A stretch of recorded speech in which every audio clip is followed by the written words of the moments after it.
It's 2022 and I'm off the coast of Ecuador. Just 1 degree south, it's my first trip to the South Pacific. The cold, spooky waters don't seem very tropical at first, but are filled with tropical fish. Some are familiar faces to me. No ocean trip is complete without finding a trumpet fish. From the Bahamas to the Philippines, I've seen this guy on every dive trip I've been on, and he's a personal favorite fish of mine. Allegedly found in all tropical seas, the scrawled filefish is a constant sight in my dives to the Atlantic, but this is my first time seeing them here in the Pacific. Not all reunions were friendly, as the Moorish idol fled and escaped my camera for the 3rd time. There were many new faces as well. After 13 trips to the ocean, the seahorse was finally spotted.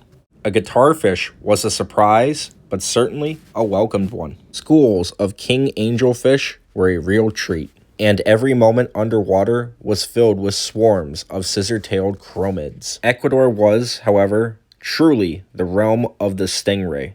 There were rays everywhere in Ecuador of all shapes and sizes. During my trip, I thought this large butterfly ray was the real highlight of the trip. With a wingspan of 5 feet, this guy was massive, but as it turns out, it wasn't the rarest of the rays I saw. This small encounter with this small ray would be one of the first of a new species. At the suggestion of a fan, I got a naturalist and started submitting my fish. And oh boy, I wasn't expecting this kind of answer on that ray. But was this a new undiscovered species? Has anyone seen it? I just had to find out myself. So I started taking a dive on iNaturalist, looking at American round ray species sightings, and came up with a number of them. I had plenty of sightings to look through, and this was the basic conclusion I came to. Of all the species of rays, there's one that comes close, the leopard round ray. Now the next question is this ray found in Ecuador? So going back to iNaturalist, we had a look, and sure enough, not even close. The next question, has anyone else seen this ray aside from me? Let's go have a look.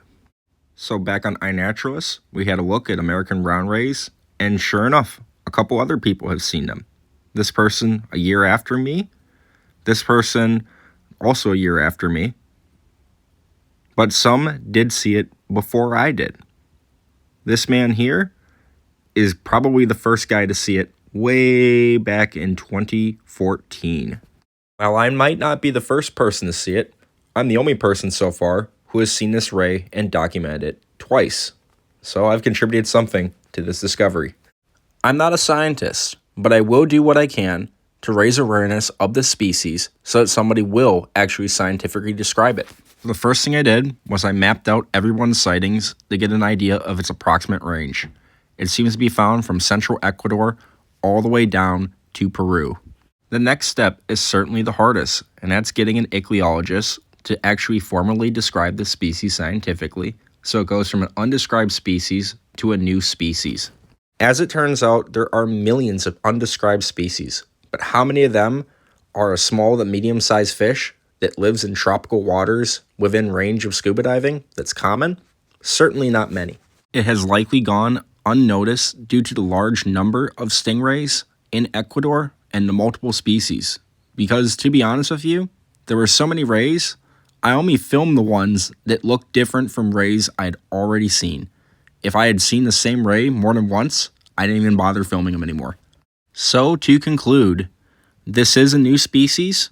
I wasn't the first to see it, but I'm certainly going to speak the loudest about it until it is finally named and described. It also goes to show you should always film any animal that's willing to get its picture taken, because you never know if it's something new and undiscovered.